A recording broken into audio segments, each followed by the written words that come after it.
Hello student, today we will do some more questions on the second exercise of integration. So let us start. I have a question tan sin inverse x upon में under root of 1 minus x square. मुझे इस question को solve करना है या मैं यूं कहूं तो मुझे इसको इंटीग्रेट करना है और विद रिस्पेक्ट टू x. तो उस कंडीशन में जैसा हमने लास्ट लेक्चर्स में भी पढ़ा था कि इन क्वेश्चंस को जब हमें सॉल्व करना होता है तो हमें ऐसी वैल्यू को t पुट करना चाहिए जिसको डिफरेंशिएट किया जा सके. डिफरेंशिएट करने के बाद जो हमें आंसर आएगा वो आंसर क्वेश्चन में रखा जाएगा और वहां पे कोई वैल्यू रिप्लेस की जाएगी और फाइनली जो इंटीग्रेशन बचेगा मतलब जो फंक्शन बचेगा उस फंक्शन को इंटीग्रेट भी किया जा सके. तो इस प्रकार से हमें यहाँ से वैल्यू को चूज करना होता है और उसके अकॉर्डिंग उसको टी पुट करना होता है. तो देखिए जो क्वेश्चन मुझे गिवन है उसमें मैं साइन इनवर्स एक्स को ले लेता हूं एज अ टी. तो साइन इनवर्स x को मैंने कंसीडर किया it is equal to t. Then the differentiation of this function would be 1 minus x square dx equal to dt.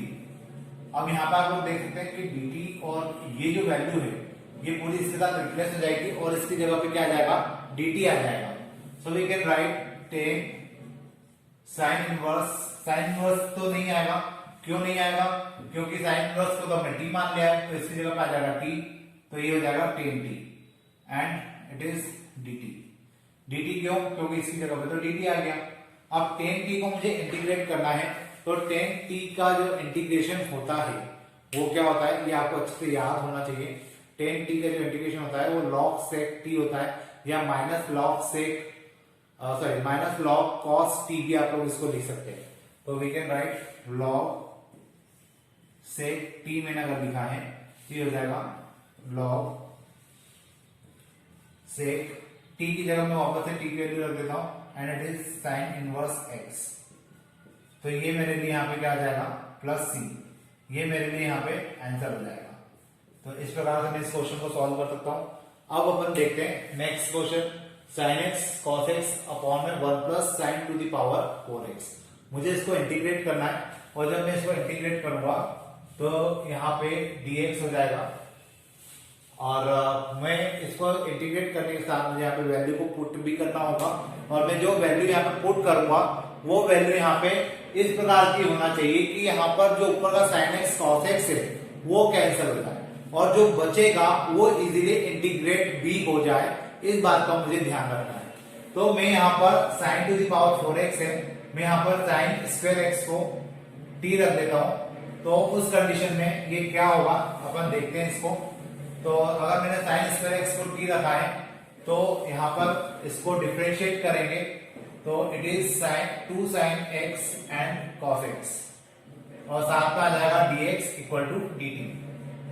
अब यहां से हम लोग एक काम करते हैं sin x cos x dx equal to dt by 2. इसको अपन ने अपॉन में 2 लिख लिया. अब ये जो sin x cos x dx है ये पूरा का पूरा रिप्लेस हो जाएगा किसके साथ dt बाय 2 के साथ.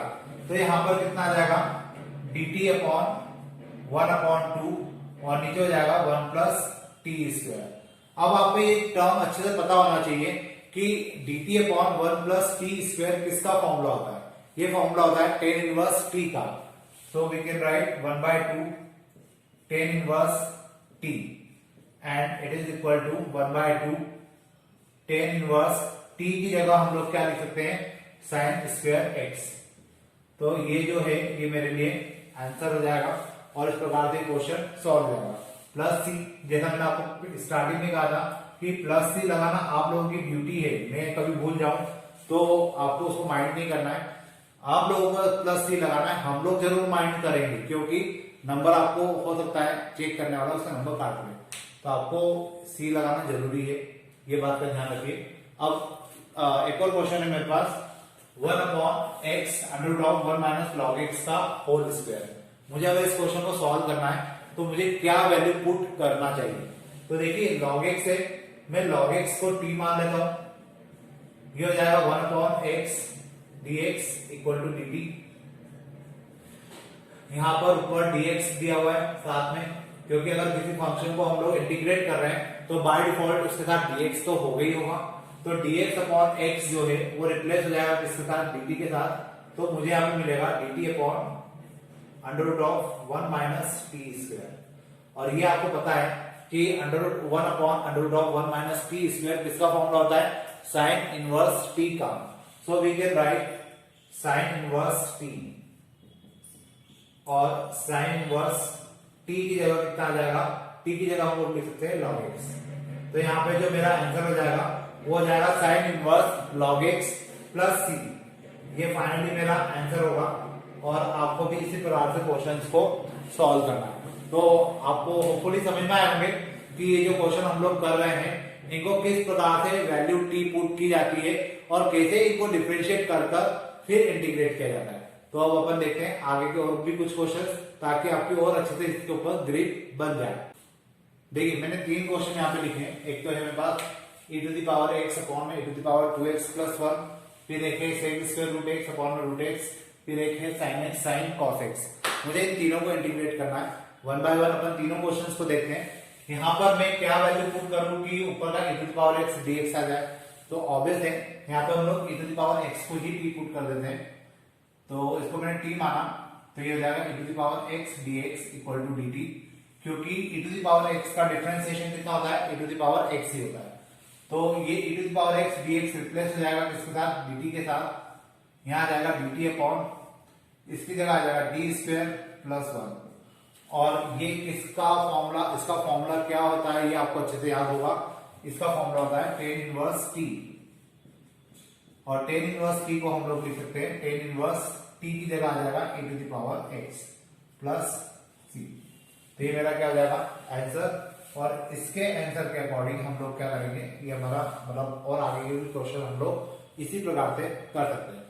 अब जैसे यहाँ पे है sec square root x upon root x, तो हमें यहाँ पे कौन प्रॉब्लम दे रहा है, रूट x दे रहा है। तो हम लोग एक काम करते हैं, रूट x को ही t रख देते हैं। अब याद करिए रूट x का जब हम लोगों ने डिफरेंशिएशन पढ़ा था, मैंने आपको कहा था कि इसका डिफरेंशिएशन डायरेक्टली याद कर लीजिए। इसका डिफरेंशिएशन होता है 1 upon 2 root x dx equal to dt। ये हो जाएगा dx upon root x equal to 2 dt। अब इस dx अपॉन रूट x को हम लोग रिप्लेस करेंगे 2 dt के साथ, तो ये हो जाएगा 2 sec स्क्वायर t dt। अब आपको याद करना चाहिए कि sec स्क्वायर t का इंटीग्रेशन क्या होता है, tan t होता है। तो we can write 2 tan t plus अभी नहीं, यहाँ पे 2 tan t हो जाएगा, और tan t का जो t की जगह हम लोग क्या लिख सकते हैं, t की जगह आ जाएगा रूट x, और यहाँ पे वो हम लोग लिखेंगे प्लस c। ये मेरा क्या हो जाएगा आंसर हो जाएगा, और इसी के साथ ये वाला क्वेश्चन कंप्लीट हो जाएगा।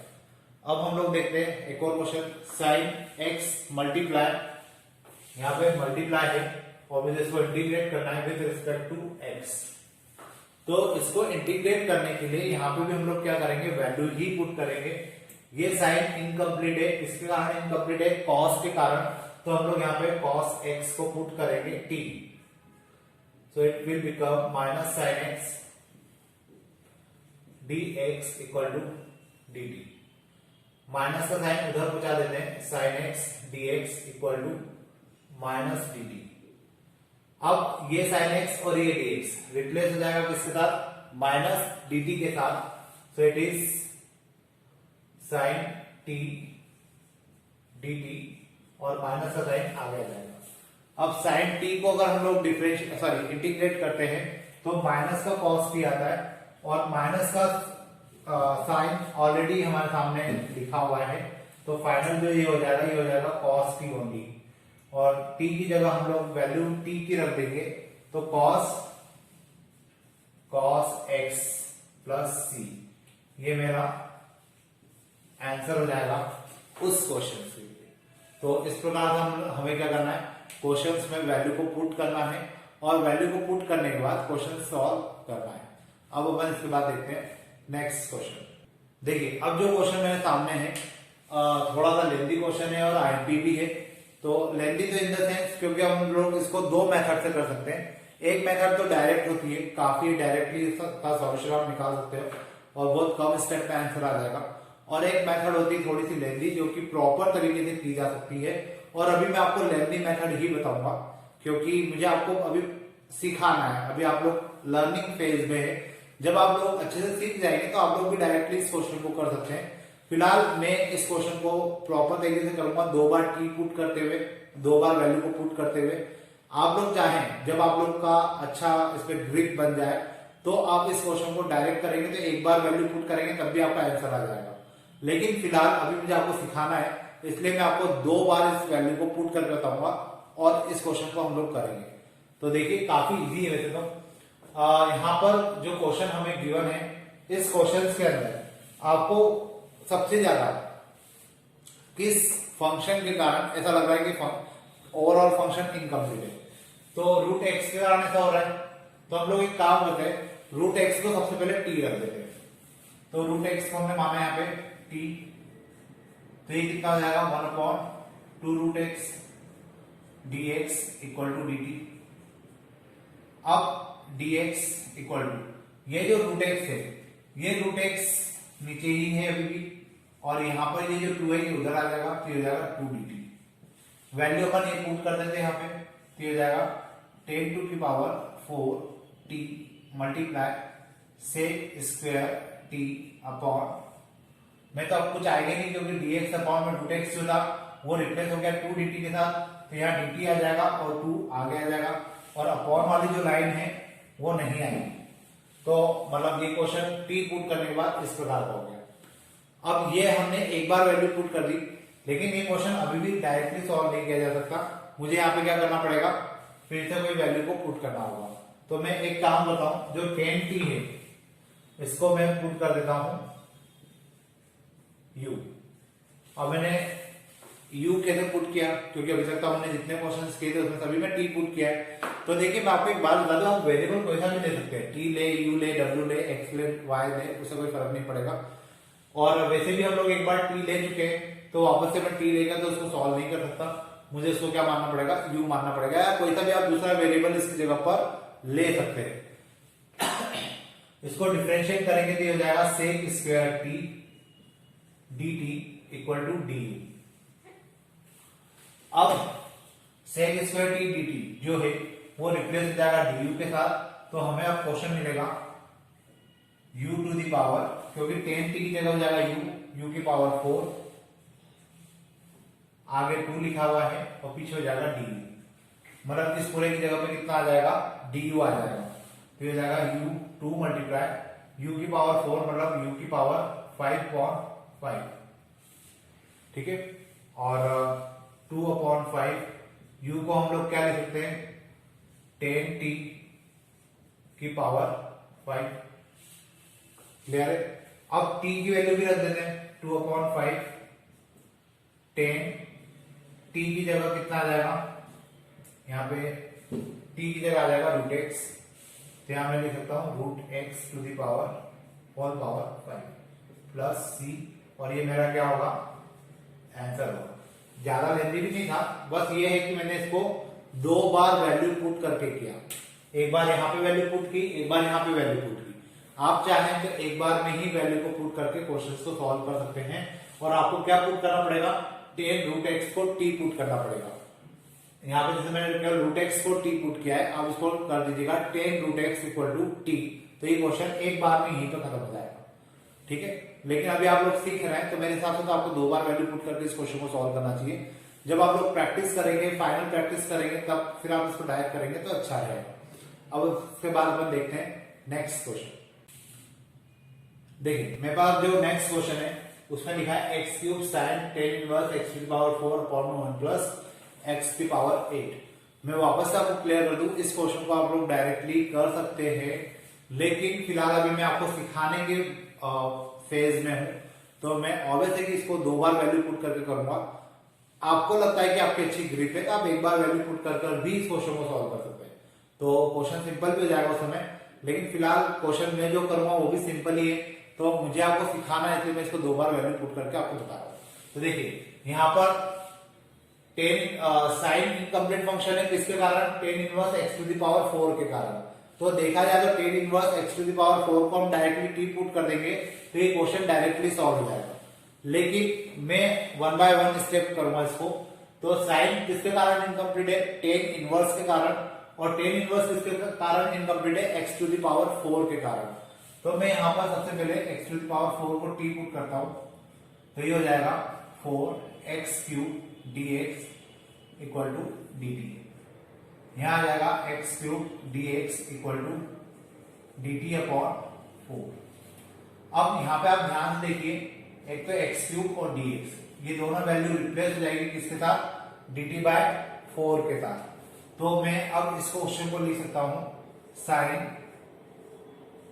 टेन इनवर्स x की पावर 4 जो है इसको हम लोग लिखेंगे t अपॉन में 1 प्लस, यहां पर x की पावर 4 को हमने t मान लिया है, तो यहां बचेगा t² और यहां आ जाएगा dt, और ये जो अपॉन का 4 है ये आ जाएगा बाहर। तो इस प्रकार से हमारा पूरा सेटअप आएगा। अब इसमें कौन सा फंक्शन इनकम्प्लीट है? साइन किसके कारण? टेन इनवर्स t के कारण, इसलिए हम लोग टेन इनवर्स t को मान लेते हैं u। अब मैंने इसको u माना, इसका डिफरेंशिएशन क्या हो जाएगा? 1/1 plus t² dt equal to du। Clear है? अब इसके बाद dt/1 प्लस t², मतलब ये जो वैल्यू है ये रिप्लेस हो जाएगी किसके साथ? du के साथ। तो यहां आ जाएगा 1/4 integration of sine tan inverse t की जगह आ जाएगा u, और यहां आ जाएगा du 1/4 साइन u का जो इंटीग्रेशन होता है वो होता है माइनस कॉस u माइनस 1/4। अगर हम लोग u की वैल्यू को रखें तो u की वैल्यू है tan inverse t minus 1/4 cos tan inverse. अब हम लोग t की वैल्यू को पुट करते हैं, तो t की वैल्यू जाएगी x to the power 4 plus c। तो इस प्रकार से हमारा आंसर आ जाएगा minus 1/4 cos tan inverse x to the power 4 plus c। मैं आपको यहाँ पे बता दूं कि जो पुरानी बुक पे उसमें शायद यहाँ पे माइनस का साइन नहीं दिया हुआ है, तो वो आंसर में मिसप्रिंट है, उसको आप लोग सही कर लीजिएगा। और नई बुक में शायद ये आंसर सही है, तो एक बार आप लोग चेक कर लीजिएगा इसका आंसर। बाकी ये एग्जैक्ट आंसर है इसका। अब यहाँ पे ये क्वेश्चन जैसा मैंने आपको कहा था कि दो मेथड से हो सकता है। एक बार तो आप उसको डायरेक्टली वैल्यू पुट कर दो, डायरेक्टली वैल्यू मतलब tan inverse x to the power 4 को पूरा ही टी पुट कर दो, तो आपका ये क्वेश्चन डायरेक्ट हो जाएगा। और मैंने यहाँ पे दो बार वैल्यू पुट करके क्वेश्चन को किया है, तो आप लोग इस प्रकार से भी कर सकते हैं। दोनों मेथड सही है, कोई भी गलत नहीं है। तो ये आपके हाथ में कि आपको क्वेश्चन को किस प्रकार से फॉलो करना है या किस प्रकार से क्वेश्चन को सॉल्व करना है। अब यहाँ पर आपकी जो सेकंड एक्सरसाइज है इंटीग्रेशन की, वो खत्म हो जाती है। अब इसके बाद हम लोग स्टार्ट करेंगे जो थर्ड एक्सरसाइज है उसको, और यहाँ तक के क्वेश्चंस को आप लोग अच्छे से प्रैक्टिस करिए। जो फर्स्ट एक्सरसाइज अपन ने की थी, जो सेकंड एक्सरसाइज अपन ने अभी की है, खत्म की है, इन दोनों एक्सरसाइज को अच्छे से प्रैक्टिस कीजिए, फॉर्मूले अच्छे से याद करिए। कुछ आपके डाउट्स है तो आप वो शेयर करिए, ताकि आपके डाउट्स के जो भी सॉल्यूशन है वो मैं आप तक पहुंचा सकूं।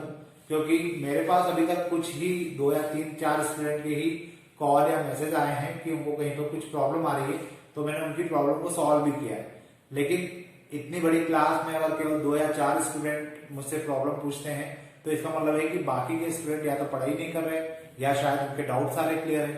तो अगर आपके डाउट सारे क्लियर है और आप पढ़ाई भी कर रहे हैं तो वेल एंड गुड है। अदरवाइज पढ़ाई करना स्टार्ट कर दीजिए। भरोसे में मत रहिए कि 12th की एग्जाम होगी नहीं होगी या ओपन बुक तरीके से होगी, उस भरोसे में मत रहिए। क्योंकि 12th की एग्जाम ली तो जाएगी ही। क्योंकि लास्ट सेशन में भी आपने देखा था कि 12th के एग्जाम कोरोना का जब पीक था तब भी हुए थे, तो ऑब्वियस है कि अभी तो होना ही है। तो इसलिए आप लोग पढ़ना स्टार्ट कर दीजिए, और वैसे भी आपका नॉलेज भी बढ़ेगा। अगर आप कुछ एडिशनल पढ़ भी लेते हैं तो आपका कहीं पर भी लॉस नहीं होना है। तो पढ़ना स्टार्ट कर दीजिए। इंटीग्रेशन हमारा बहुत तेजी से खत्म हो जाएगा, और 6 मंथली एग्जाम भी आपके अभी सामने आ जाएगी। फिर आप लोगों के पास टाइम कम बचेगा। इसके बाद हम लोग वैसे भी 3D स्टार्ट करेंगे। तो पढ़ना स्टार्ट करिए, मैं बार बार आपको रिपीट कर रहा हूँ। और आज के लिए अपन इतना ही रखते हैं। अब जब नेक्स्ट लेक्चर स्टार्ट होगा तो उसमें हम लोग जो थर्ड एक्सरसाइज है उसको स्टार्ट करेंगे। तो आज के लिए इतना ही रखते हैं। Thank you.